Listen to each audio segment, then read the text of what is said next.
আসলে বাইরে বসে থাকা মানে টিম কম্বিনেশনের জন্যই বাইরে ছিলাম। তো আমার অতটা লাগে নাই যে আনকমফোর্টেবল। আমি ভাবছি যে টিমের জন্য যা দরকার তাই হবে। না ভাই, আমিও আগেই বলছি যে আমি কোনো কিছু নিয়ে আক্ষেপ করি না। প্রেজেন্ট যেটা থাকে আমি সেটা নিয়ে কাজ করতে চাই, এবং যে বিপিএল চলতেছে আমি এখন বিপিএল নিয়ে চিন্তা ভাবনা করতেছি। বিগ ব্যাশ হয় নাই, রিজিকে ছিল না। নেক্সট টাইম হবে ইনশাল্লাহ।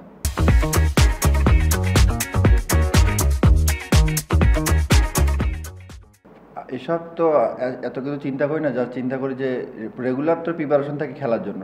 যদি টিম কম্বিনেশনের জন্য না খেলি সেটা তো আমার হাতে নেই, তো রেডি থাকি সবসময় খেলার জন্য। আসলে অ্যাজ এ বলার হিসাবে তো বাউন্ডারি ডিউ এসব চিন্তা করলে হবে না, জাস্ট ডেলিভারি করতে হবে নিজের সেরাটা। তো চেষ্টা করছিলাম যে টিম কীভাবে কী ডিমান্ড করে, তো ওটা দেওয়ার চেষ্টা করছি। না ভাই, গ্যালারি ভর্তি দর্শক থাকলে যেটা অপোনেন্ট থাকো আর আমাদের ফরে থাকতো ভালো লাগে আর কি।